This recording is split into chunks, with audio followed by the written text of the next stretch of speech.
Okay, can anyone hear me?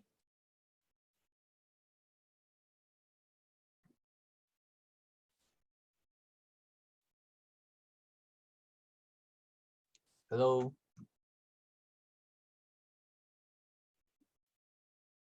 Okay. Last Monday my apartment ran out of electricity, so and the power did not come back after one day, so I have to cancel our class. But as I mentioned, I post the video of that class, chapter 17 on YouTube. Please make sure that you go to watch that video. Last night I checked based on the history. I think only like a few students do this. This will be covered in your next midterm, so it's actually very important. So make sure you spend some time to go through chapter 17. Due to the limit of time, I won't going to go through chapter 17 today. It's actually very important. In chapter 17, we'll talk about how to determine the wage for the pure competition market model and for the pure monopoly market model. And we talk about MRP and MRC, so it's very, very important. Make sure that you spend some time to see that video. It won't take you that long. Especially make sure you understand the questions that I go through during that video, okay? So that's chapter 17. Today we're going to learn chapter 23. Chapter 23 is a relative small chapter. We will only going to test a little bit about this chapter in our next midterm and in our final. We're going to talk about income equality, poverty, and discrimination in this chapter. Most of the questions in this chapter will be definition questions. So make sure that you spend some time to understand the definition questions in these chapters. Should be very easy. Okay, so in this chapter, we have three parts. The first part, we talk about income inequality. The second part, we talk about poverty. And the third part, we talk about discrimination. I will only test you the question that come from the income equality and discrimination, and they are all definition questions, okay? So the first one we're gonna talk about is income equality. The income equality tells you that the difference between the highest income and the lowest income is big. That's what we call about the inequality. The higher the difference, the more inequality it is. The average household income for United States is $68,426 in 2014. So United States actually is one of the highest household income in the world. But on the other side, United States also is have the highest income inequality. What does that tell you? It means United States have lots of capital. People can earn a lot of money here. So the rich people are very, very rich, but however, on the other side, there are also some poor people that are very, very poor. The difference between the income between the rich people and the poor people are huge. So the income equality is actually very, very common in the United States. The income is distribution by quantiles. We're going to talk about different kind of quantiles in the following slides. So based on these slides, it just tells you that in United States, the household income for United States citizens, the average household income is actually high. But however, the reason why this average household income high is because the upper limit of the United States income receiver, they are actually very high. And there is a huge difference between the upper limit and the lower limit. So the income is very, very inequality. How are we going to measure the income equality? We have two very important things right here. The first one is what we call the Lorenz curve. The second one is what we call the Gini ratio. I used to test my student about the Gini ratio, but I'm not going to ask you to calculate this ratio, but you do need to know what does this ratio tells you. So I highlight these two things here. This is the first two definition questions you're going to see on your exam, okay? So the Lorenz curve is a curve that's showing the distribution of the income equality, economic. It gives you a curve, it gives you the number of population and give you the income. And the curve tells you, we'll talk about the curve and we're going to talk about that on the picture. And the Gini ratio on the other side give you a number, give you a ratio, tells you that the dispersion of the income among household. The higher the Gini ratio, the more inequality of the income it is. So the things you need to know is the higher the Gini ratio, the more the income inequality. The income is more inequality when the Gini ratio is higher. Okay.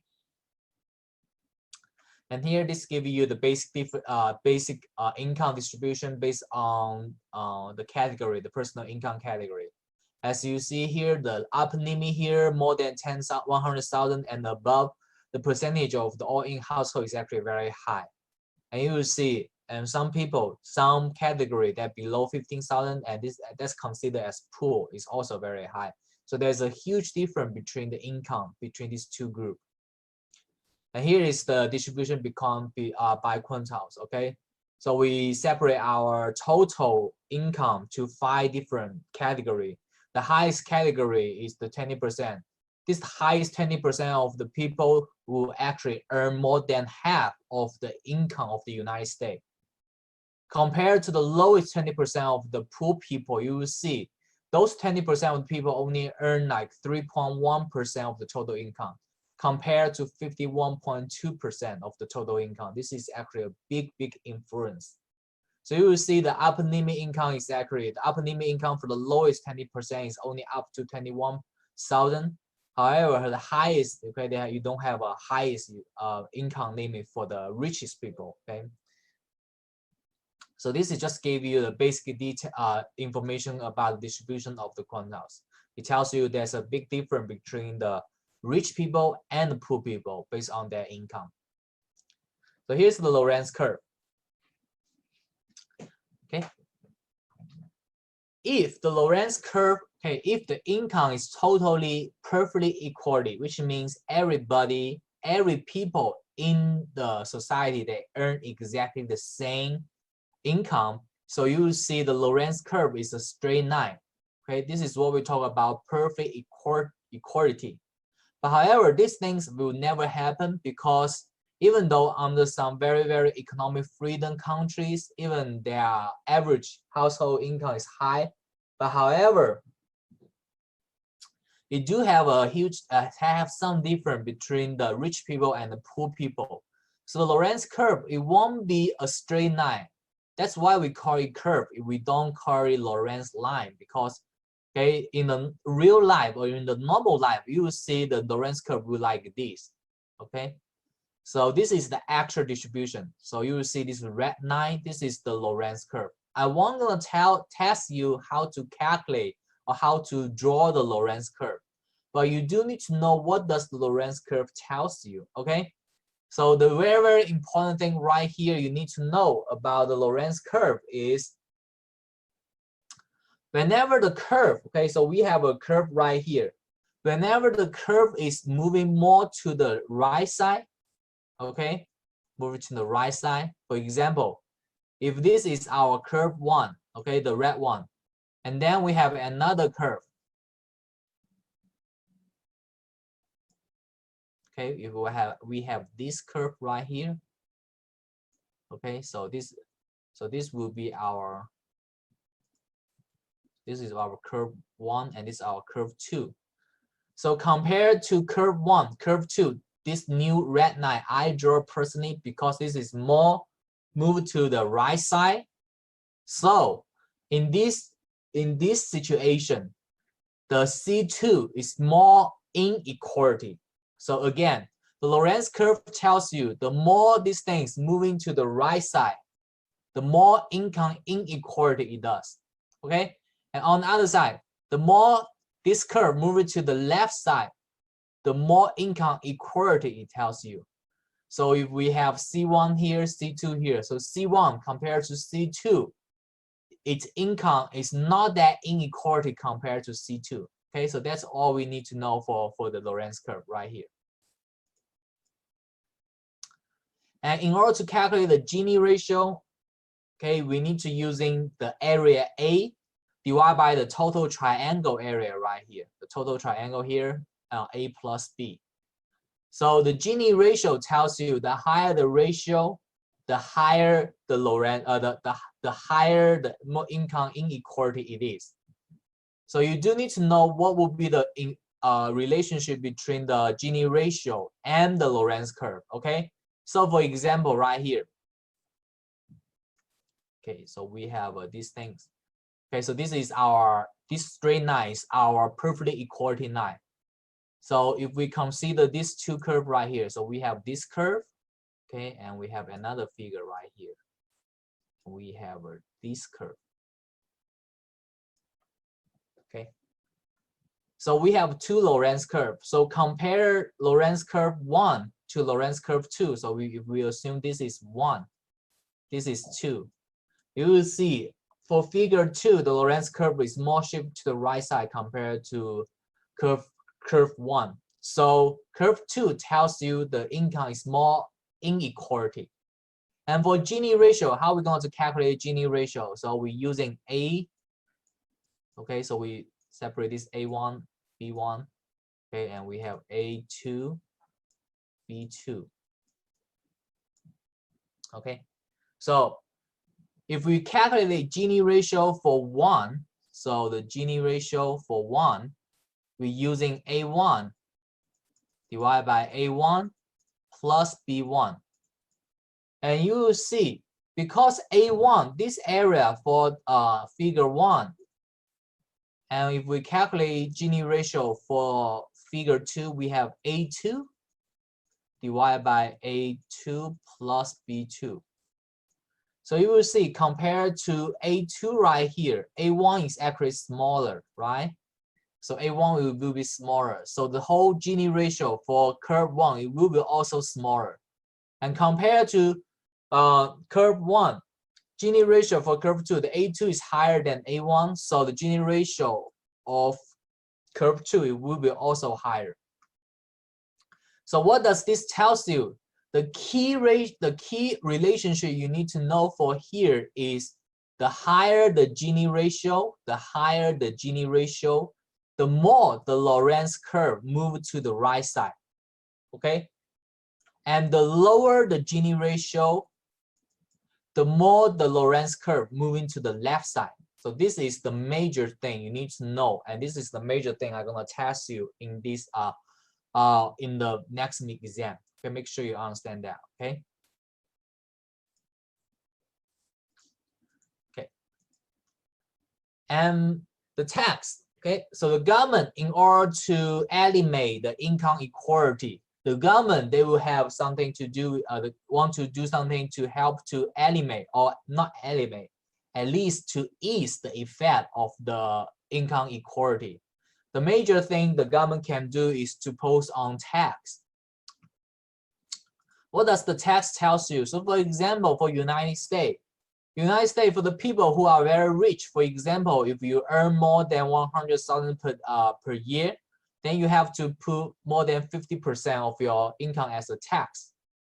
Okay, and for the poor people, for example, if you earn less than, I think right now it's like 27,000 per year, then you tax difference probably like only like 15. Okay, it's very, very low. So it tells you if you earn more income, then you have to pay more tax. And this is one of the way that the United States government wants to help to ease the effect of the income equality. So once the United States, the government, any government, they post a tax, okay, and then you will see the Lorentz curve will move to the left side. Okay, so the income, it will become a little bit more equality compared to before, because the tax is based on how much income you're going to earn. The higher income you earn, the more tax you're going to pay, and the lower income you earn, the lower tax you're going to pay. Okay, this should be very easy to understand. So the question you're gonna see on your exam should be look like this. Make sure you understand this kind of questions. Very, very important. Refer to diagram. If A through E is a Lorentz curve for 5 different countries, Lorentz curve is income is equally distributed in what? So it's asking you is totally equally distributed. We know that the income is only equally distributed when there's a straight line. Okay, it's a 45-degree straight line. It's right here. So the answer, it will be A, country A. Okay, and however, to be very honest, the country A never exists. Okay, country A is very, very hard to find. Okay, there's no single country their income is totally perfect equally distributed. Even though there are some communism country, for example, like China, they talk about communism, people earn the same income. It's not, okay? They still have a huge income inequality. The one country that actually very, very close to country A is Belgium, okay? Belgium, okay, the average income, okay, the highest income and the lowest income, the poorest people in Belgium, they can still earn around maybe 45,000 per year. And the richest people, okay, the difference not that big. So the only country in my opinion, may be close to country A, like totally income equality is Belgium. Okay, should be very easy. Next questions. Okay, the Gini ratio is lowest in country 1. So we talked about these things before. If the Gini ratio increase, then the Lorenz curve will be moving to the right side. If the Gini ratio decrease, then the Lorenz curve should be moving to the left side. So in this case, the Gini ratio will be the lowest when the Lorenz curve moving to the very, very left side. So in here, this would be A right here. Okay, the answer would be A. Very, very easy. Okay. The next questions. Refer to the diagram when A through E for 5 different countries. Okay, the income is most unequally distributed in country 1. So we compare these 5 countries right here. So we know that the income will be most unequally distributed in country E. But however, in the answers right here, we don't have E. Okay, we don't have the choice E. So we have to choose from A, B, C, D. So we choose the curve that is from the far right side. So that's country D. But however, in the exam, if we have a choice, for example, we have a choice, okay, E choice, and the answer will be E, then you have to choose E, okay? Should be very easy. And here, refer to the graph. The Lorenz curve shift from B to D. Okay, D to B, okay, so from D to B, okay, so it's shift to the right side. So the Gini ratio will be 1. So as we mentioned many times, the Gini ratio will be increased when the Lorenz curve moving to the right side. The Gini ratio will be decreased when the Lorenz curve moving to the left side. So the answer will be B because it's moving to the left side, so the Gini ratio is decreased. Okay. So these 4 questions right here, it will be the questions you see on an exam. So it should be very, very important for you to know. Okay, make sure you understand that. Okay, let's continue. Income mobility. What does the income mobility tells you? Okay, it tells you that people's income going to change. For example, a personal income, the income won't be stay constant forever. For example, if you earn 35,000 per year nowadays, your income won't be always 35,000 per year forever. So the income will be changed. The reason of that is because the people, they change their quantiles. For example, nowadays, most of you guys are in the age of 20 to 30 years old. The older you grow, the more income you can earn. And the lower and higher income is not a permanent condition. Okay, so for some students, they may earn a very, very low income right now, but after they graduate, they find a very good job, their income going to increase dramatically. And for some rich people, for example, if they earn a lot of income already, but they make a very bad investment, for example, they invest in the stock market these days, you will see the stock market drop like crazy. Then their income will be decreased a lot. So that low income and high income is not guaranteed. It will change. That's why what we call the income mobility. Okay, I'm not going to test anything from here. You don't have to worry about anything from here. The cost for income inequality are many, many costs. The first thing is what we talk about ability. The ability tells you a people's ability. For example, your personal characteristic. Okay, for example, some students, they are very lazy. Okay, for the lazy people, compared to the people who work very hard, their income won't be that high compared to the people who work very hard. So the ability tells you the people ability, your own characteristic will depend, will have a very big influence on your income. The second one, and it's the most important one, is the education and training. The education tells you what you already know. What is your good at? What you're good at. Okay, tells you the basic your skill. The higher the skill, the higher the education, the more income you can get. We're gonna talk about discrimination at the end of this chapter, so we are not going to talk about these things right now. But however, discrimination is actually a very one of the big factor that influence the income. We're gonna talk a little bit about the race issue and the gender issue when we talk about income equality.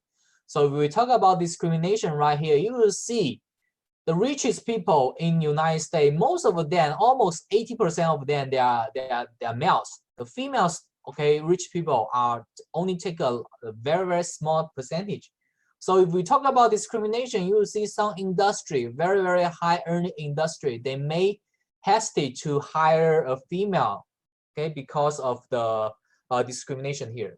Again, we're gonna talk about a little bit more about discrimination. We're gonna talk about 3 types of difference discrimination, okay, at the end of this semester, this chapter. And preference and risk, because people have their own preference. Okay, so for example, if you preference in a high risk industry, then the higher the risk, the higher the return. Okay, so the risk is have a positive relationship between the income return. And we're gonna talk about the unequal distribution of the wealth. Okay, so for example, if you born in a very rich family, for example, if your last name is Bush or if your last name is Kennedy, okay, those kind of very, very rich family, okay, then if you're already born in a very rich family, then your income, okay, your income will be automatic at a very, very high limit because your parents, your grandparents already earn a lot of wealth. So even though you are just you did not work, but your income compared to the poor family, your income already very, very high. And market power, we're going to talk about this thing. We already talked about the market power when we talk about the pure monopoly and pure competition market model. Normally, the company have more market power, the more income they have. For example, the pure monopoly company, they always have a very, very high income. Nowadays, you see Amazon. Okay, Amazon, in my opinion, almost got monopoly on the online retailing things. Okay, especially during this hard time. Okay, during these COVID-19 things. Okay, Amazon, the sales revenue, okay, increased a lot. Okay, so this is what we talk about market power. And the luck, connection, and misfortune. Luck, okay, for example, if you buy a lottery and you won a lottery, then your income going to increase. Connection, for example, you know a very good friend during college, and he is actually he have some connection with some very big companies, and he invite you, he reference you to go to that company. So the connection, okay, is actually also another factor that will influence your income. And the misfortune, for example, like if we talk about Titanic, okay, Jack and Rose, if it's not misfortune, Jack maybe become very, very lucky. He will marry Rose and he will become very, very rich. But however, misfortune, you know, the Titanic, you know, hit the iceberg and then he died. But anyway, so this is, I'm not going to test you anything from here about the cost of income equality. But however, I do going to test you different type of discrimination at the end of this chapter, okay? Here give you the basic idea of the top 10 income receiver in global. So you see for the Rwanda, you see almost 50% of the income, the whole nation's income is received by the top 10% of the for the company, for top 10% of the rich people. And you see United States right here, and this is in 2009, okay? And you see these things actually increase a lot nowadays. If you check the figure, if you check the census right now in 2018, United States, the top 10%, they actually earn more than 56% of the whole nation's income. So imagine that the top 10 richest people, how rich they are, okay? They earn half of the whole nation's income, okay? So United States have a huge income equality. And income equality over time, I'm not gonna test anything from here. The major things that happen, like the income equality, it rise the income equality is begin at the period of 1975. The reason begin in 1975 is because in 1975 the economic growth better, everybody earn a lot of money, and during that time, the population grow a lot during 1975. If you heard the term called baby booming or baby boomer, the United States population increased dramatically in 1975 because people, okay, the household, they have baby crazily. They have a lot of baby during that time, okay? And again, I'm not going to test you anything from here. The cause for the growing equality is the greater demand for the highest skilled worker. So now, I don't think there is a lot that still have some job for the pure labor things, okay? For any job, you still need to have some skill, okay? The higher the skill, the higher money you can make. And the demographic change, okay? So for example, okay, like the race, okay, like the house age, okay, those things will change. Nowadays, if you check the workforce, the major workforce in United States, you will see, okay, the major workforce age, average age actually increased a lot because nowadays the younger people in United States, they are not that, okay, how to say, sufficient to work yet. So the people who actually work right now and earn a lot of money, they are elder peoples. So that's all we talk about the demographic change. And we're going to talk about international trade. We actually going to cover international trade in chapter 24, okay? So this is actually very important. We're going to talk about how this international trade will have influence of your income, okay? And this is actually very important. We used to going to cover immigration on chapter 25, but however, due to the minimum of time, we are not going to cover these things at all. So you don't need to worry about these things, okay? So here just to give you a basic idea about the highest 20%. So you see in 2014, okay, the highest 20% already earn more than 50% of the income. If you still remember, I don't know whether you guys heard of things called, how to say, okay, the war, okay, the Wall Street protest, the Occupy, so like this. I don't know whether you guys heard about these things before. The Occupy Wall Street. If you back in 2011, I think most of you guys maybe in middle school during that time, maybe. But however, I was actually, that's my second year in United States, and I was in New York during that time. And during that time, they have a very, very huge protest in New York during that time. You know what happened? Did anyone of you hear about these things? Anyone?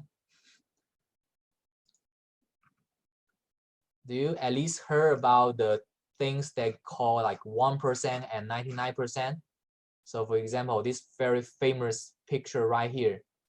So this is actually a very, very good topic if you want to see something like that. If you want to do a little bit more research about income equality, this is what happened back in 2011. Okay, they say the American 99% they are poor and 1% they are rich, and the 1% are rich, they are living in Wall Street. That's true actually. You see, okay, the Wall Street people, they earn a lot of money. So they want to occupy the Wall Street. They want to fight for income equality because in their opinion, the whole nation's income, the wealth is actually, okay, controlled by these 1% people on Wall Street. So this is what happened during that time. So it tells you the basic idea of the income inequality. Okay, it's actually very, very, okay. I used to ask my students to do a group project. As I mentioned before, because during this hard time, you don't need to write a project. My previous student who used to write a project about this topic, and it's actually very, very fascinating. If you are if you think about to, take like a master degree in the MBA or economic, you're probably gonna to take a little bit more detail about these things. What happening here, like economic inequality, income equality, these things. Okay. So again, back in here. I'm not going to test you anything about here about the utilities. You don't need to worry about that. I'm not going to test you anything about the poverty rate too. The poverty rate is actually changed a lot, and right now you will see, okay, actually it's actually a very sad thing. Okay, in last year our poverty rate is actually around 15.6. However, you will see this number going to increase a lot after this year, because this year during this kind of pandemic, okay, the COVID-19 situation, the poverty rate will be increased because nowadays almost 10% of the United States workforce, they are unemployed. Okay, they lost their job, they don't have income anymore. So the poverty rate will be increased. I'm sorry, and we do hope this situation will get better. Okay.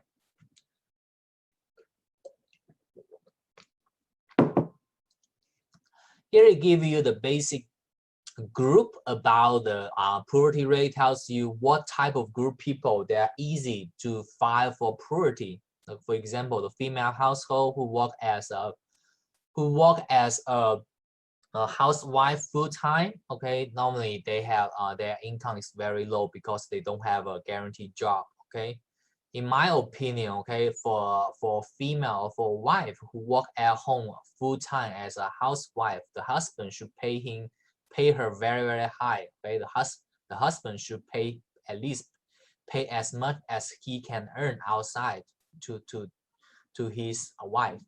And you will see different kind of race right here, like African American, Hispanic American. Okay, and you will see the man's poverty rate is actually lower than women's poverty rate. Again, we're going to talk about this kind of discrimination model in the following slides. The poverty trend is significant decline in 1959 to 1969, and it will rise with the recession. We're probably going to see another big recession at the end of this year after the COVID-19 get recovered. This is not just American, the whole world will face this kind of economic recession. Just imagine how many people die and how many companies close their business. Just imagine if you want to go to, for example, if you are living in Norfolk, you go to 21st Street, you see all the restaurants close their business. Okay, if you live in Virginia, you go to town center, you see a lot of business, the restaurant close their business over there. Okay. Okay, so, and the United States, they have several different things to help for ease the poverty rate or the income equality. For example, they have the Social Security and the Medicare. And you also have the unemployment compensation. So now if you lost your job during this time, you can file for unemployment. They will give you some unemployment compensation. And United States actually just gave you 12,000, but not 12,000. I'm sorry, $1,200 for each single people. Okay, so you should already receive your money. Okay, last week, because I did. Okay, I received my money last Friday. I'm pretty happy.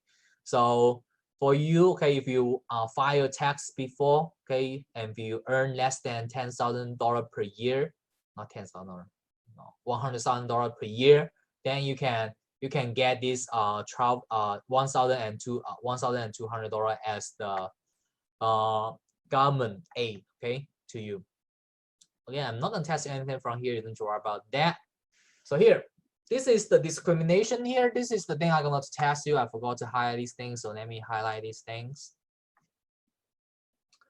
Okay, you do need to know what is discrimination. Okay. We have 3 types of discrimination in this case, so you do need to know how we're going to talk about these things. Okay, I'm going to test you definition questions asking you what type of discrimination right here. So the first type of discrimination, what we talk about is what we talk about the taste for discrimination model. The taste for discrimination model, what does this tell you? It tells you some company or some industry, they may have their own preference for a specific group of people. Okay, so for example, for the hedge fund company or for the investment company, they may only like to hire males, okay, because because the male, they are more risk preference. They like to take a higher risk compared to females. So the company, they may have their own, how to say, bias against some type of people. So the biased people, they will receive this utility. What is this utility? We talked about utility before in chapter 1. Utility means pleasure and satisfaction. So this utility means, okay, it's unfair. Okay, and the company who is biased, they are willing to pay a fine to avoid to see the people, to see or interact with people they don't like. Okay, so this is what we talk about taste for discriminant model. What does taste for discriminant model again? Taste for discriminant model tells you a company and the industry, they have their own preference or bias against a group of people, and they are willing to pay a fine in order to, okay, avoid to hire the people they don't like. Okay, so that's the taste for discriminant model. Very, very easy to understand. So for example, like the market African American to white wage ratio. This used to be a very, very big group project I asked my student to do, but however, we don't have a group project anymore, so you don't worry about these things anymore. You don't need to worry about these things at all. I'm not going to test you anything from these slides also. You don't need to worry about that. And the next discrimination is what we talk about, statistical discrimination. You do need to know what is this type of discrimination. So the statistical discrimination, so people or industry or company, they bias on you is not based on your personal characteristic. It was judged on your group characteristic. Okay, so the statistical discrimination is not based on your personal characteristic. It's based on your group characteristic. What does that mean? The group characteristic, what does that mean? For example, if most of you guys should be under 25 years old. Okay, so if you are in the age under 25 years old, no matter what's your own personality or your own characteristic, for example, no matter you are very good study, you are very good hardworking student, okay, you drive very carefully, your own driver history is perfect, but however, the insurance company is still going to charge you a very high insurance rate because they do this kind of statistical discrimination. So the statistical discrimination is based on your group characteristic. It's not about you. They basically bias, they target this whole group people, not just you. If you belong to this group, you're going to receive this kind of statistical discrimination also. It's not because of your personal characteristic, it's because your group characteristic. And on the other side, another example about the statistical discrimination we may talk about, it may be about the female. Okay, so for example, a company, they may hesitate to hire a female of a childbearing age out of concern if she became pregnant. These things actually very, very normal, very, very normal in United States and for China also. Okay, so for United States, if you still remember, okay, at the end of the, if you in a job market, you know that at the end of the job application, there always a quote asking you, say, are you a male or female? How old are you? Those kind of thing, asking you that. So if you between 20 years old to 40 years old, then which means you are in this kind of childbearing age. I think in United States, the situation is actually okay because I think in United States, the maternity leave for United States average is like 4 months, right? Okay. But however, this thing is actually very, very extreme in China, okay? In China, because China, believe it or not, China is the country that have the longest maternity leave in the whole world. They have 8 months. okay? Which means you can leave job 4 months before you have your due date, and you can come back after your baby is 4 months old. Okay, so it's total is 8 months. And during this time, according to the law, the company cannot fire her and have to pay her. So the company, they may hesitate to hire a female that is at this kind of childbearing age. Okay, in China, it's actually very frankly, they would directly ask you, okay, are you married? Are you planning to have a baby? Okay, it's actually they are very friendly, okay? And so you see most of the people, the successful lady, very rich, successful lady in China, they are in their 45 years old and 50 years old. They're all single ladies. They don't have time to have a relationship anyway. Okay, this is not related to what we're gonna talk about today.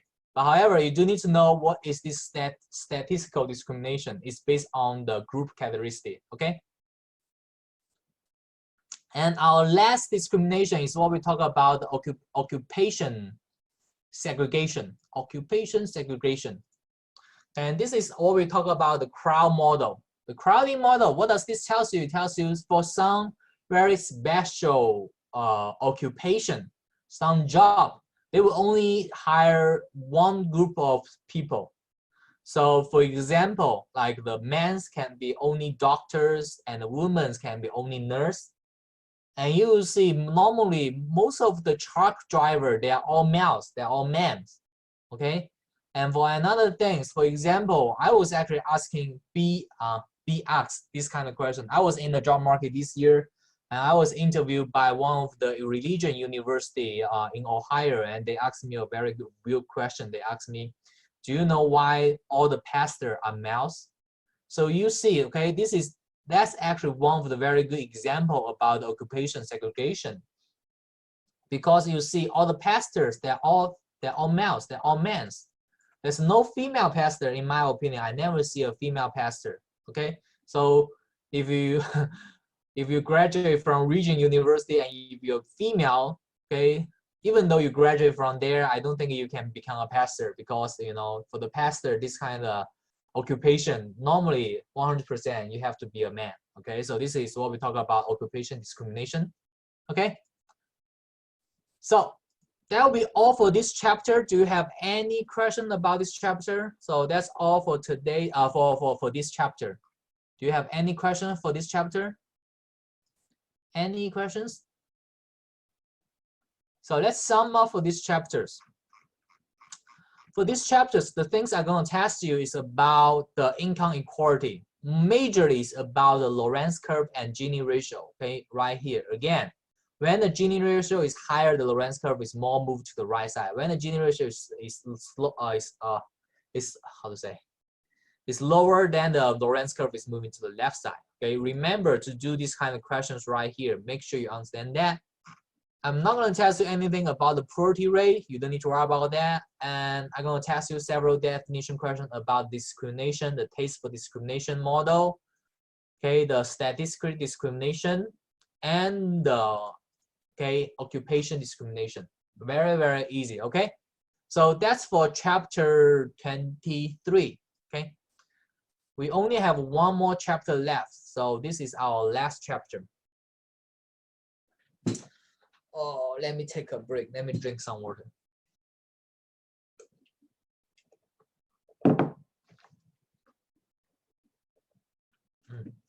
Okay.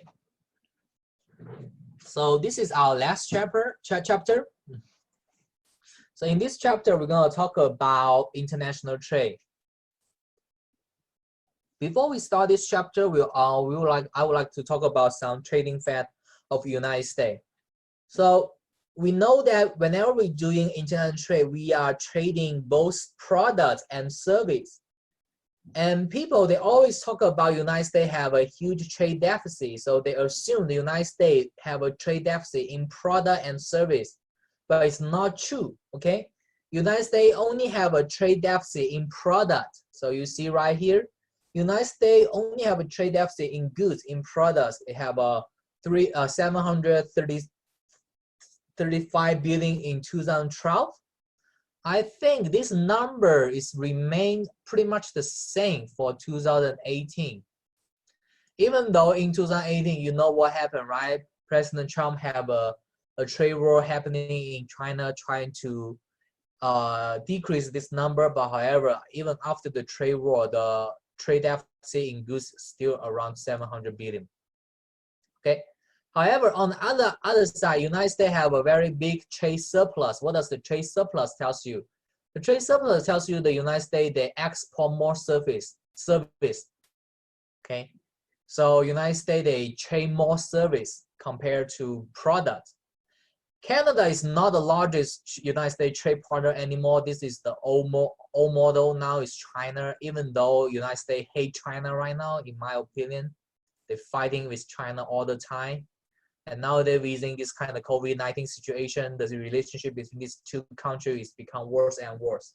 I was actually a little bit concerned about that. My parents is actually in China right now. They always ask me to go back. They say United States people will kill Chinese people in the future. I don't know. Maybe they are joking. I don't think that will happen. Anyway, so you will see. Okay, so this is kind of, again, this is the trade deficit right here, and the trade deficit in China is among the highest. Okay, and that's one of the major reasons why the trade war happened between United States and China. Okay, and United States is highly dependent on oil. Do you guys check the news today? Do you guys check the news today? Do you know what happened today about the oil? Anyone? Did anyone check the news today?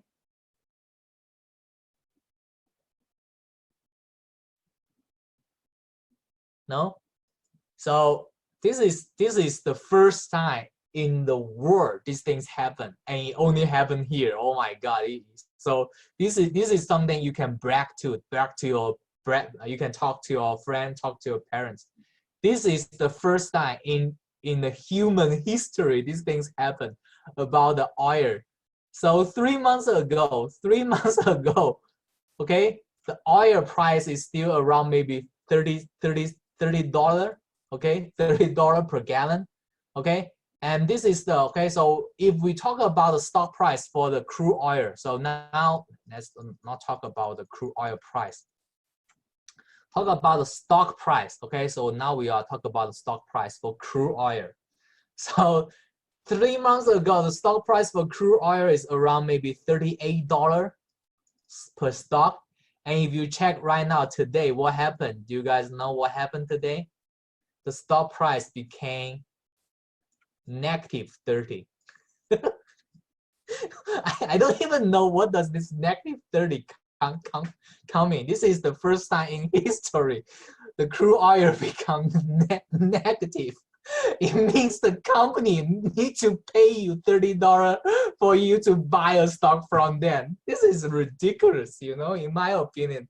This is the only time, the first time in the whole world's history. Yeah, so that's why I say, how can you sell a stock at a negative? So that's actually, I'm not joking. This is crazy. I know. So if you check the news, you will see, okay, it's negative. Oh my God. Anyway, so this is just happened today, okay? It's just crazy. Anyway. And here, this is the top 5 United States trading partner, and you see China is still the top 1. Canada is number 2. Mexico is number 3. Okay, and China, the trade deficit is actually very, very high. Okay, and some key trade facts for United States: the principal United States export, including chemicals, agricultural product, the consumer durable, semiconductor, and aircraft.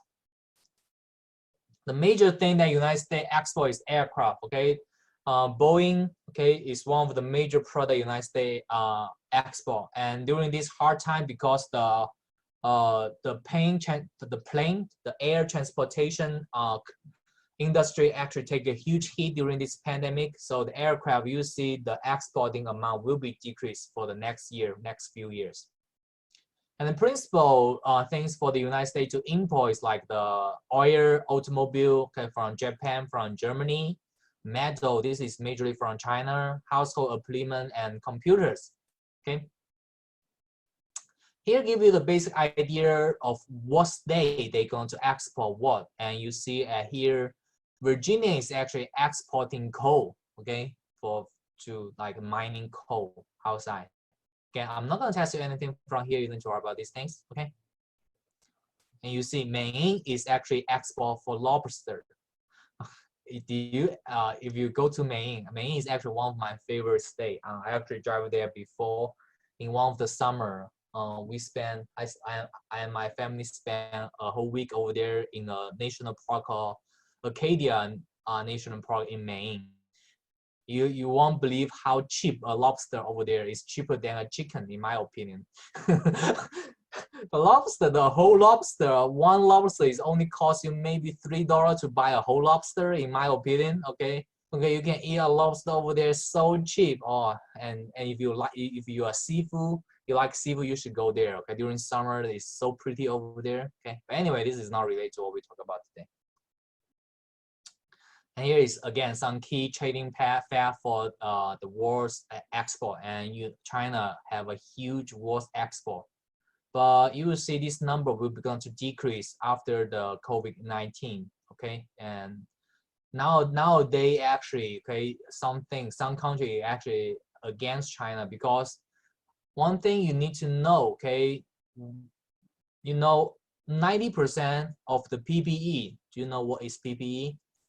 The personal protect equipment, like the mask, okay, those face mask or those isolating clothes are produced in China.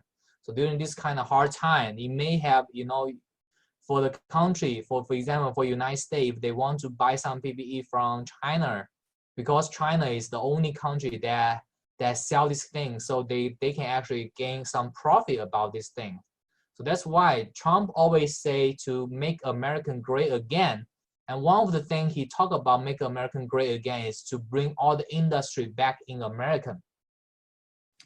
It will be benefit in some point, but it will also a disadvantage at some point. So it's a double-edged blade or double-side blade. I don't know, double-edged blade. So you have a benefit, you have pros and cons. But anyway, it's not related to what we talk about today, so you don't worry about these things. Okay. So here, this is the major thing I'm gonna test you, and it's very, very important. Make sure that you know how to do this kind of thing. Okay, we're gonna talk about very, very basic international trade model.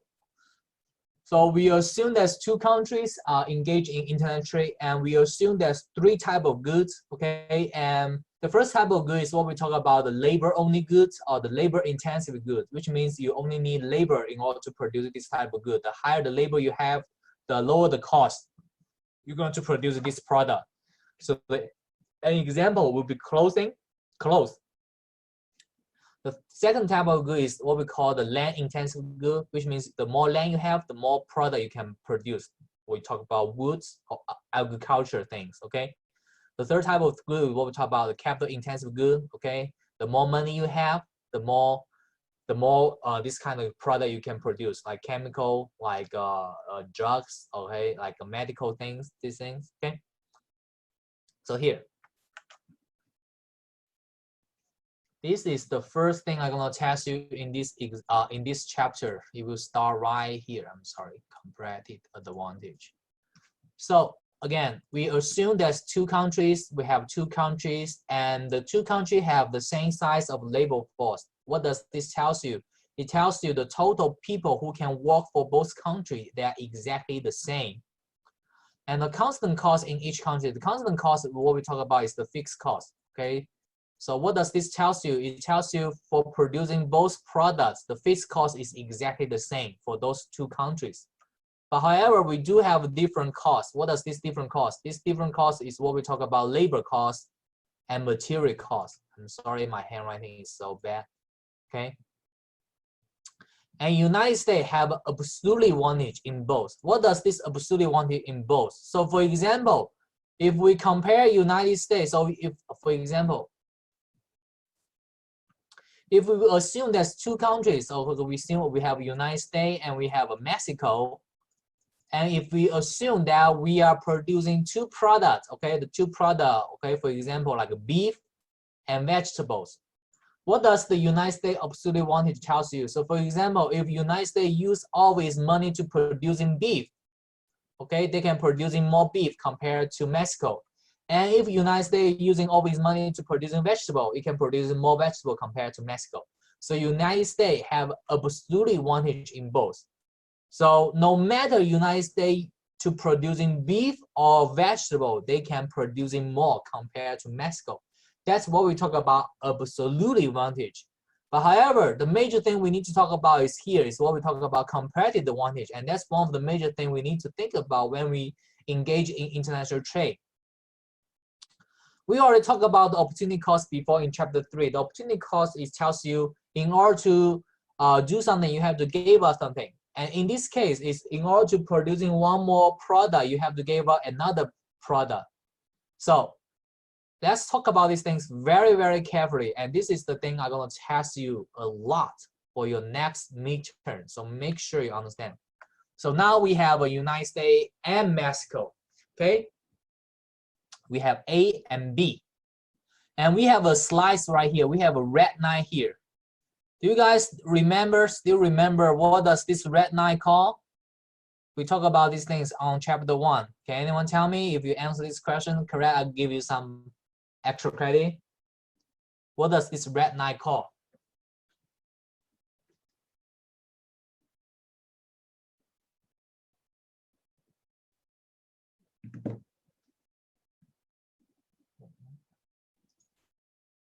Nope.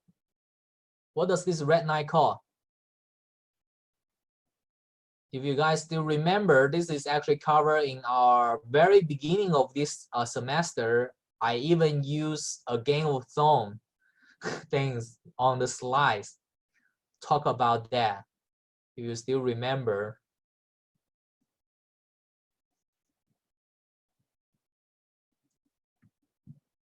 Anyone? No? You guys already forgot. This is what we talk about, the product possibility line, okay? The PPL, the product possibility line. This is actually on your first chapter. Product possibility line, which means you only have limit income. So what's the best combination of the two products you can produce, okay? The product possibility line. So again, back in here, so you see we have a product possibility line for United States and we have the product possibility line for Mexico.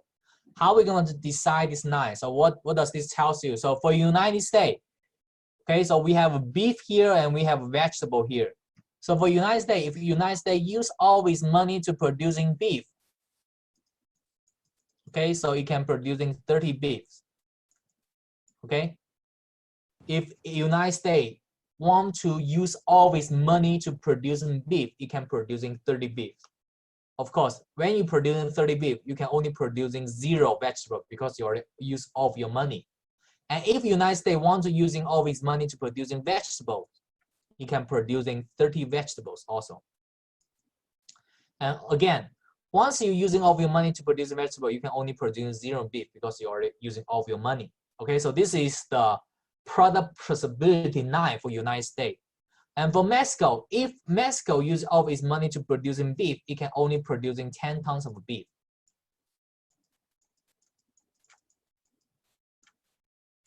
And if Mexico uses all of its money to producing vegetables, then they can producing 20 tons of vegetables. So you see, as we mentioned, United States, if United States using all of its money to producing either goods, their number is always higher than Mexico. So this is what we talk about absolute advantage. Absolute advantage. Okay, so this is advantage. However, in international trade, we did not talk about the absolute advantage, about the comparative advantage. We need to think about what will be the cost of producing beef. Okay, so in case my internet connection is unstable. Can anyone hear me? Can anyone hear me? Oh yeah, thank you. It saved my internet. Okay. So we need to talk about the opportunity cost. In order to calculate the opportunity cost, it's actually very easy. We just need to calculate the slope of these things. So how are we going to calculate that? So for example, in order to calculate the opportunity cost for beef. So in order to producing one beef, okay, so what does this tells you? Okay, again, let me write these things. Okay, so we have the situation right here. So for United States, they can either producing 30 beef with 0 vegetable, or they can either producing 30 vegetable with 0 beef, right? So we can have a conclusion that the cost of 30 beef, it will be exactly equal to the cost of 30 vegetable, right? Because if United States uses money to producing beef, they can produce 30 beef, but however, they can only produce 0 vegetable on that time. And on the other side, if the United States using all this money to produce a vegetable only, they can produce 30 vegetable, but 0 beef. Okay, so what we know that the cost to producing 30 beef is exactly equal to the cost to producing 30 vegetable for United States. So if we divide each side by 30, so what we have is 1 beef, it will be equal to 1 vegetable, right? So it tells you the cost for United States to producing 1 beef, it will be equal to 1 vegetable. And the cost for United States to producing 1 vegetable, it will be equal to 1 beef. Okay? And on the other side, on Mexico, what we right here, we have 10 beef, it will be equal to 20 vegetables. Okay? So if we divide by each side by 10, so what we have is 1 beef, it will be equal to 2 vegetables. Okay, so it means what does this tell you? It tells you for Mexico, in order to producing 1 more beef, they have to give up 2 vegetables in order to producing 1 beef. Okay, so this is the opportunity cost right here. Very, very important right here. And the situation we talk about right here, 30 beef, 30 vegetable, and 10 beef and 20 vegetable, is a very rare case. Okay, it's when the Mexico and United States, they use all this money to producing only 1 product. And right now, we assume that for United States, nowadays the real combination. Okay, so this is the real combination. The real combination for United States for now is United States actually producing 18 beef, right, and 12 vegetables. Okay. Okay, so this is the exactly thing right now. So this is what happening right now. And for Mexico, is producing 8 beef and 4 vegetables. Okay. So let's move to the next slide. Okay, so again, this is the opportunity cost. We talked about these things before. 1 vegetable is equal to 1 beef. We already know that. And for Mexico, we know that 1 beef is equal to 2 vegetables. So if we compare United States to Mexico, we know that Mexico have a higher opportunity cost for beef because it needs to cost them 2 vegetables to producing 1 beef. But however, for United States, they only cost them 1 vegetable to producing 1 beef, right? So here tells you that the opportunity cost for 1 pound of beef is equal to 1 pound of vegetable in United States, but however, it's 2 pounds of vegetable in Mexico.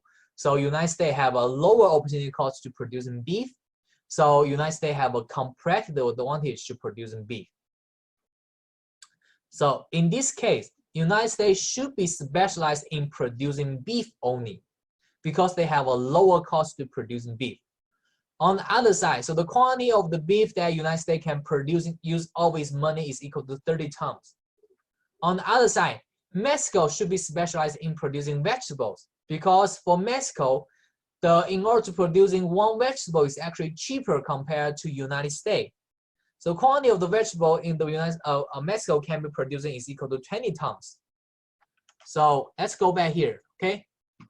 Again, you do need to know how to calculate these things. So we know that this is 1 beef is equal to 1 vegetable for United States. We know that this is 1 beef is equal to 2 vegetables for Mexico. So compared to Mexico, United States beef is actually cheaper. Okay. So on the other side, for Mexico, 1 vegetable is equal to how many beef? So we divide these things each side by 2, so it's equal to 1/2 of beef. So This 1/2 of beef compared to 1 beef. So vegetable is actually cheaper in Mexico. So Mexico should be specialized in beef, in vegetables. Okay, I'm sorry. Okay. So after the specialization, what will be happen? So if you still recall, before specialization, okay, before specialization, United States producing 18 beef and 12 vegetables, and Mexico producing 8 beef and 4 vegetables. Okay, so before specialization, the total vegetable these two countries can produce is equal to 12 plus 4 equal to 16. And a total beef the two countries can produce is equal to 18 plus 8 is equal to 26. And after specialization, as we mentioned, because United States have a lower cost to producing beef, so United States should be specialized in beef using all its money to producing beef. So United States should be producing 30 beef and 0 vegetables. And on the other side, because Mexico have a lower cost to producing vegetables, so Mexico should be using all its money to producing vegetables and 0 beef. So you will see, after specialization, the total vegetable amount, it will be increasing from 16 to 20. So it will be increasing for 4 tons of vegetables. And on the other side, the total increased amount of beef, it will be also increasing 4 tons. We're using 30 minus 26.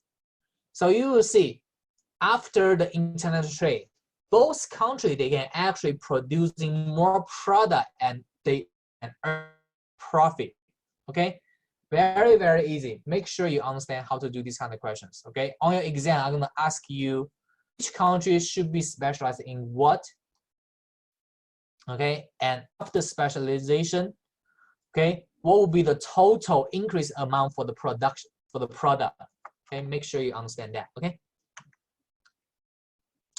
So here, okay, the primary gain of the international trade is more goods that will be attainable through the domestic product alone. And here, so this is actually very, very important. You're gonna see a lot of these kind of questions. So make sure you understand these type of questions. This is not beer. This is tea. I'm sorry. Okay, some students ask me, "Am I drinking beer?" This is tea. Tea. I cannot drink during my work time, so it's tea. I'm sorry. Okay, so suppose that the opportunity cost for fish and number is 1 fish is equal to 1 number in Canada, but is equal to 2 fish is equal to 1 number in Iceland. Then which countries should be specially in what, and which country should be specially in what? Okay, so what we have is 1 fish is equal to 1 number in Canada, and we have 2 fish equal to 1 number in Iceland. So which country? Can anyone tell me which country have a lower cost to producing fish?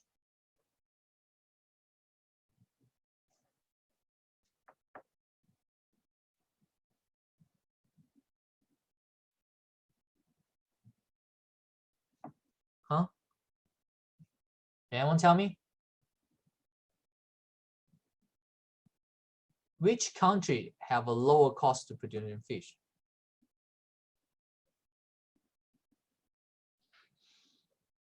Yeah, Jesse, right? Jesse, you are doing a good job. Jesse, okay? Jesse answered this question correct, okay? Why is that? Okay, so again, we are talking about which country are producing fish cheaper. So for Canada, 1 fish is equal to 1 number. And for Iceland, we know that 2 fish is equal to 1 number. So 1 fish will be equal to how many number? It will be equal to 1/2 of the number, right? For Iceland. So this 1/2 of the number compared to 1 number is actually lower. So Iceland, they can actually producing fish cheaper. So Iceland should be specialized in fish. And on the other side, Canada, okay, the number is, okay, should be special in number for Canada. I'm sorry, my son is screaming. It's his napping time, I'm sorry. Okay, anyway, so the answer, it will be B. Okay, make sure you understand these kind of questions. Okay, and the next question. Okay, so suppose big country can producing 80 units of X and 60 units of Y. And small country can producing 60 unit of X and 60 unit of Y. Okay, so which product should be specialized? So for big country, what we have is 80X, it will be equal to 60Y. Okay, and for small country, what we have is 60X is equal to 60Y. Okay, so if we want to move these things to like X, okay, so for example, on your exam, okay, on your exam or on your quiz or on your homework, what would be the best way for you to find out which country should be specialized in what? One of the very easy way you can do is you put your left side of the product is the same product, and you put the left side of the equation is equal to 1. So how are we going to do that? So we need to find out that what we want X for big country. How are we going to do that? We divide each side by 80, right? We divide 80 divided by 80 is equal to 1. And so what we have is 60 divided by 80y. Okay? So what we have right here, this 0 will be canceled. So what we have here, so what we have is 3/4y. So we know that for big country, in order to producing 1x is equal to 3/4. And for small country, okay, we need to find out what will be 1x. So we divide by each side by 60. So what we have is small country 1x is equal to 1y. And it's very easy for you to compare because our left side of the equation is the same. Okay, we have one product of x. We just need to find out that which country they can producing this product cheaper. And you will see for big country, it will only cost them 3/4 of y to producing 1x. So it's cheaper for the big country to producing x compared to small country. So the big countries should be specialized in X. And on the other side, the small countries should be specialized in Y. You guys understand? Okay. Okay, so again, so the big countries should be specialized in X and small countries should be specialized in Y. Okay. And here. Make sure you understand these things, okay? It's very, very important. That's why I keep asking you this kind of thing, these kind of questions. So assume by devoting all the resource to produce X, alpha can producing 40 unit of X and 6 unit of Y. So for alpha, what we have is 40X equal to 60Y. And for beta, we have 60X equal to 40y. So again, in order to do these things, we need to put our left side. Okay, so for example, for A, we need to put our left side from 40x to 1x. So what we need to find out is what will be equal to 1x equal to y. We divide by each side by 40, so what we have is 60 divided by 40y. So these things will be canceled, so what we have is 1.5y. And for B, again, we need to find out what will be 1x. So we divide each side by 60. So what we have is 1x is equal to 40 divided by 60y. So what we have is 2/3 y. So we know that for B, the price for them to producing 1x is actually cheaper compared to A. So B should be specialized in X and A should be specialized in Y. So the answer for these questions, okay, it will be B. Okay, make sure you know how to do these things. Okay, all right, and here again, suppose to using all of its resource to producing the Blackstone, the House Lannister can producing 600 unit of Blackstone. And House Targaryen can producing 400 units of the Blackstone. And while using all of its resources producing dragon glass, House Lannister can producing 200 units of the dragon glass. But however, House Targaryen can producing 800 units of the dragon glass. So what will be the opportunity cost in this case? So what we have is the House Targaryen we have a House Lannister. Okay, so for House Targaryen, if House Targaryen want to producing Blackstone, they can only producing 400 Blackstone. And if they want to producing Dragon Glass, they can producing 800 Dragon Glass. And for Lannister, they can producing 600 unit of the Blackstone. And when they're producing Dragon Glass, they can only producing 200 unit Dragon Glass. So what should be the specialized in these two family right here? So we move each side, the left side is equal to 1. So we need to find out that what would be 1 Blackstone for Targaryen to produce. We divide each side by 400. So we find out that divide each side by 400. So 800 divided by 400 is equal to 2. So what we have is for Lannister, in order to produce 1 Blackstone, they need to using 2 Dragon Glass. And for Lannister, we divide each side by 600. So what we have is 200 divided by 600. So what we have is 1/3 of the Dragon Glass. So we know that for Lannister, they are cheaper to producing Blackstone compared to Targaryen, right? Because Targaryen need to using 2 Dragon Glass to producing 1 Blackstone. However, on the other side, Lannister only need to using 1/3 of the Dragon Glass to producing Blackstone. So Lannister should be specialized in Blackstone. On the other side, the Targaryen should be specialized in Dragon Glass. Okay, you guys understand? This should be very, very easy. Make sure you understand these kind of questions. Okay. Okay, this is the last part. This is the last part. Due to the limit of the time, I'm not going to test you anything after this part. So this is the last part. The terms of trade will be our last part for this class. Okay, so make sure you understand that. So after 2 countries, they try to engage in international trade, they will need to set up a terms of the trade. What would be a terms of trade? A terms of trade is the exchange ratio which nation should trade 2 products. Okay, so the terms of trade, the decision rule for the terms of trade is right here. It must be set between 2 countries' opportunity cost. And so as we mentioned before, we know that for United States, 1 vegetable is equal to 1 beef. Okay, this is back to the very beginning period example. And for Mexico, we know that 2 vegetables is equal to 1 beef. So for United States, if United States want to sell beef, okay, if United States want to sell beef, they always want to sell higher than 1 vegetable, right? Because they want to sell, if they want to sell beef at the domestic market, okay, they can only exchange for 1 vegetables.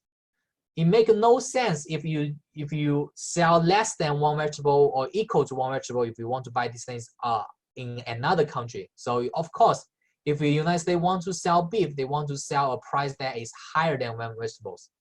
And on the other side, Mexico, they need to buy 1 beef for 2 vegetables on their domestic market. In order to buy beef, they need to pay 2 vegetables on their domestic market. So Mexico, they were willing to buy beef at a relatively low price. So what we have right here is the terms of trade must be set between in these 2 up limit. The up limit is right here, 2 vegetables. This is our upper limit. And the lower limit, and this is our low limit right here. Okay. So the terms of trade right here, we assume this is F. It must be set between the up limit and the low limit. Okay, it must be set between these 2. Okay, so make sure you understand these things. Okay, this is the major thing I'm going to ask you for your next midterm. I'm not going to test you anything from this slide behind. You don't need to worry about anything from here at all. Okay, you don't need to worry about anything from here. Even though I highlight these things, you don't need to worry about these things. Okay, so again, about the terms of trade, okay, let's do a little bit questions right here. Okay, so make sure the terms of trade will be our last things to cover in this chapter. So assume for C country, 1 can of baby formula is equal to 2 can of tuna fish. And for T country, 1 can of baby formula is equal to 4 can of tuna fish. And they ask you which of the following terms of trade will be acceptable for both nations. Okay, so if we talk about baby formula, so we know that our lower limit is equal to what? If we talk about our baby formula, so our lower limit, it will be equal to 2 tuna fish, right? This is the lowest number. And our upper limit, it will be equal to 4 tuna fish, right? So anything that is in between 2 tuna and 4 tuna, it will be acceptable. So in here, A here, 1 can of baby formula is equal to 2.5 can of baby tuna fish. So 2.5, 2.5, I'm sorry. So 2.5 is actually exactly in between, so A is available. And B here, 1 can of fish. 1 can of fish is already on the left side right here. So it's not available because we need to find a number that is in between these two numbers.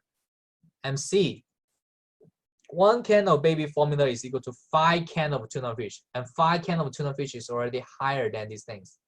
So C is also wrong. Okay, so make sure you understand how to do this thing. This is actually an easy one. Let's do a little bit hard one for the next one. Okay, so this question is actually very hard. So make sure you understand that. Okay, so again, we have 2 countries. We have S and H. And if we talk about fish and chicken right here, so we know that the lower limit for the fish is equal to 2 chicken. Okay, and the upper limit for the fish is equal to 4 chicken. So we need to find out something that in between 2 chicken and 4 chicken. Okay, so which of following would not be? So it's asking you would not be. So make sure you understand that. So A here, 1 fish for 1 2.5 chicken and 2.5 is actually exactly right here. So A is correct. And B here, 1 fish for 3 chicken and 3 is also in between. So B is also correct. So the tricky thing is right here. Okay, most of our previous students, okay, they made the mistake right here as C and D. So this is the major thing you need to know. So you know that whenever we talk about fish, we always put one fish on the left side, right?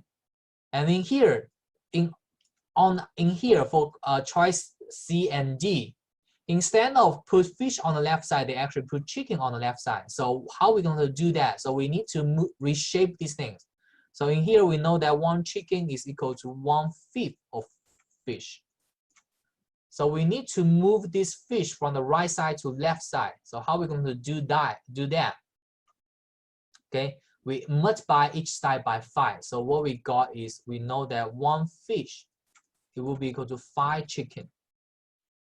And you know that this 5 chicken is already higher than 4 chickens. So C, it won't be accessible. Okay, it won't be attainable for the terms of trade. Okay, so this is for C.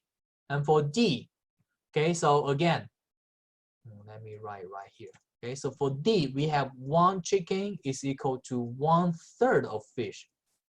So we need to move these things from the right side to left side. So we want to find out that what will be 1 fish is equal to how many chickens. So we multiply each side by 3. So what we have is equal to 3 chicken. And 3 chicken is again in between these two numbers. So D is also available. So the answer for this question is equal to C. Okay. Make sure you understand how to do these kind of questions. It's very, very important. Okay. So let's sum up here. Okay. On your next midterm, okay, and on your final, this whole chapter right here, the things I'm gonna test you will begin right here on the competitive advantage. You need to know which countries should be specialized in what. Okay, so you need to know what will be the opportunity cost for these 2 countries. And you do need to know this figure right here. Okay, make sure you know what will be the total increasing amount right here. Okay, very, very important. Okay. After that, you need to know how to find the terms of trade. Okay, make sure you understand that. Okay, I won't test you anything from the gains of trade right here. You don't need to worry about that. You don't need to worry about the comparative advantage right here, the gains of trade. So make sure you understand the exercise right here. this one, and this one. Okay, so that will be all for our class. Okay, I'm sorry that due to some circumstance we do miss some class, so that make our schedule a little bit tight. And the situation right now is actually very, very hard for all of us, I believe, especially for you guys, for your for the students. You know, this time is actually very, very, how to say, in my opinion, it's very hard for you guys. So I'm praying that this situation will be recovered soon. We will be get well soon. I do hope you guys learn something from this class. I apologize for the inconvenience this online teaching brought to you. I do hope you guys can learn something here. This is our last in-class meeting class. We won't have any Zoom meeting anymore. Your final will be next Monday, and your midterm 3 will be next Monday. I will going to make a very, very detailed announcement about all the homework, quiz, final, midterms, okay, probably tomorrow. You do one more homework tonight. I'm going to post the homework tonight. Make sure you spend some time to do the homework. And I already posted an extra credit homework on Blackboard. The extra credit homework is not required, but I encourage you to do that because it will help you to make up your grade a lot, okay? The extra credit homework, if you do the extra credit homework, it will fill out the point that you missed for your regular homework, right? And if you do very well for your regular homework, the extra credit homework will give you 5% as the extra credit to your total grade. Okay, so it's actually very, very useful. And the extra credit homework will only have like 10 questions. Trust me, it won't take you very, very long time to finish the questions. Okay, so this will be our last class. I do enjoy talk to you guys during our normal class before spring break. I like to talk to you guys. And because the online teaching things, I can only talk by myself. I cannot see your face. So I do hope you guys can learn something from this class. So that will be all for today's class. I do hope you guys have a very good future and earn a very good grade for all of your class, okay? If you have any questions, feel free to send me an email. I'm going to make announcements, okay, on Blackboard. Make sure that you read the announcement very, very carefully, okay? If you still have some questions, you can send me an email, okay? So that'll be all for this class. I do hope you guys stay safe. Please, please stay safe, okay? And stay healthy. God bless you and best luck for all of your future and careers, okay? Bye-bye.